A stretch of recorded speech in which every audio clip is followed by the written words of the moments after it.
Initiating becoming a hiring machine sequence in 3, 2, 1.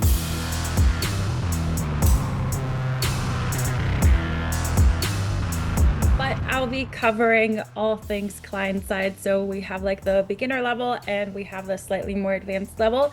This is stuff that I used to do as a recruiter that worked really well. So in terms of, there's basically two approaches that we're going to do. We're going to talk about nurturing client sequences along with you have identified clients that are actively looking. So to get started with the nurturing one, what I usually recommend is some kind of problems that you have solved. Whenever hiring managers are looking to actually work with recruiters, it's because they have a need for you to solve their biggest problem, which is this huge vacancy on their team that is causing major pain points.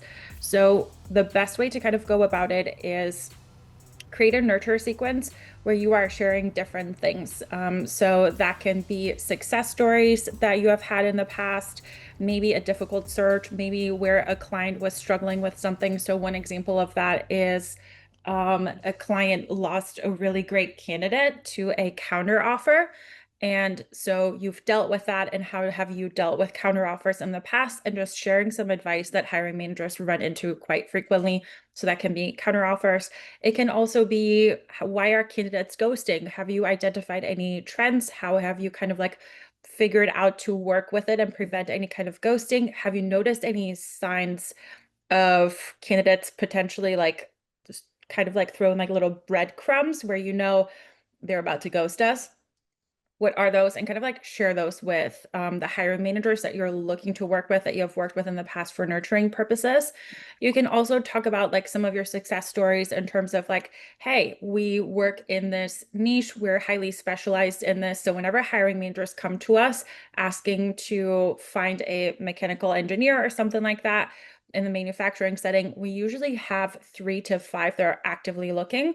So we can send you some examples of candidates that are actively looking who are mechanical engineers for manufacturing companies within like a week. And then we can figure out, are these the right ones? Do we need to adjust what we're looking for and start reaching out to them? So you can share some of those success stories of like, how quickly were you able to deliver on something?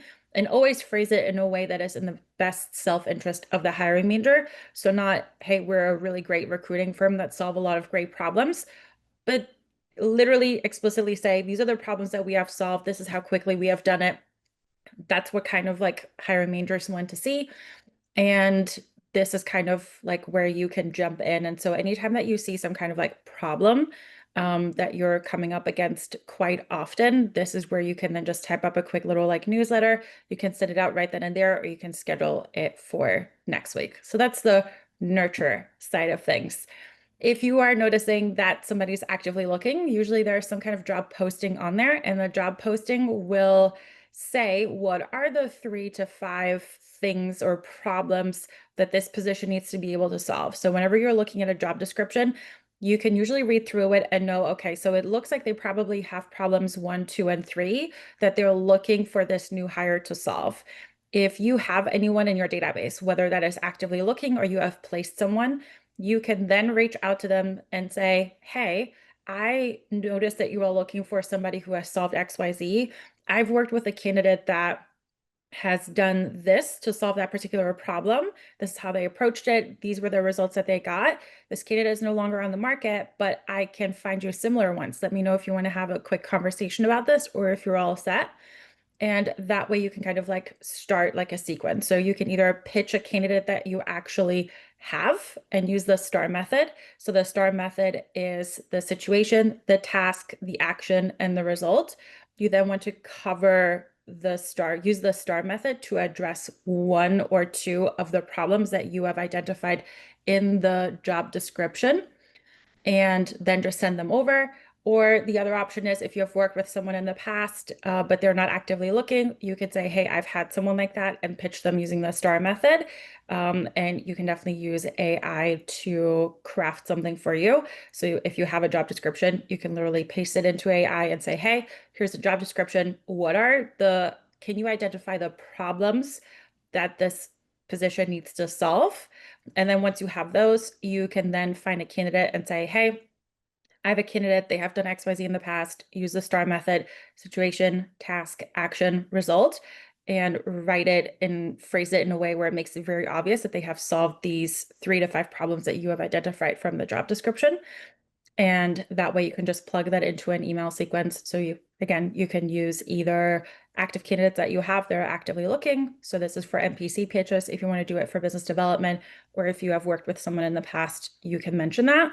Never, ever, ever say you have a candidate that is active if you don't actually have them. A lot of times when I talk to hiring managers, one of their frustrations was that they received business development emails from recruiters saying, I have this perfect candidate. It was the perfect candidate. It was exactly who they were looking for. And then when they reached back out to that recruiter, that candidate did not exist anymore, was already placed or whatever. It's just not a good experience. It does get them on the hook, but that is a bad first impression of interacting with you. It feels like a bait and switch. Granted, this can happen, obviously, because people do get placed and you hopefully are really, really good recruiters that make those placements.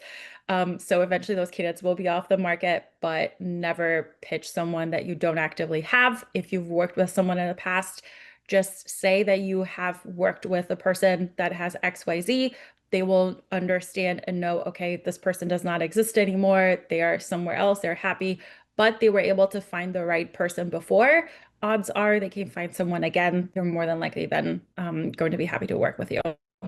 So yeah, those are kind of like the two main ones. And I say this all the time, but make sure that you have a really good call to action.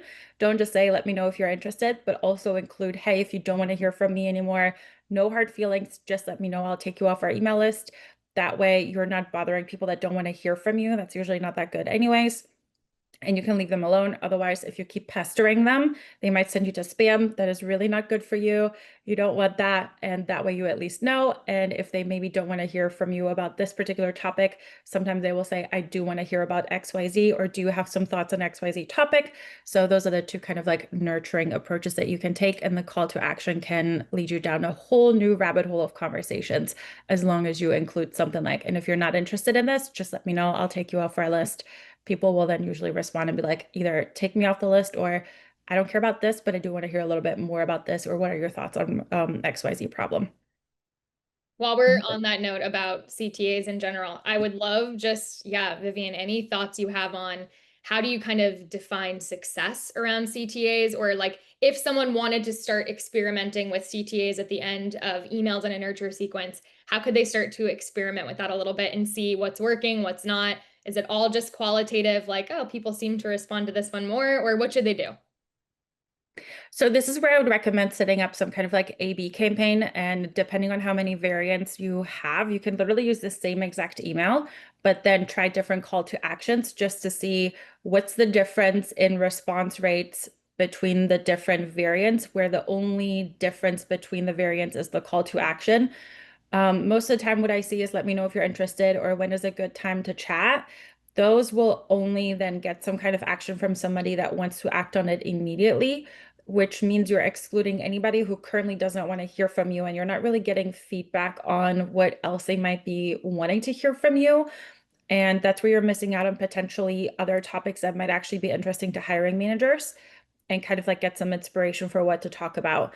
So I like to call it like the 360 call to action, where you're not just targeting the people that are interested, but also on how can we get the people that are not interested to let us know they're not interested, and why are they not interested? Do they just never want to hear from recruiters? That's totally fine. Or are they just not interested in hearing about this? And maybe they will tell you what else they're interested in.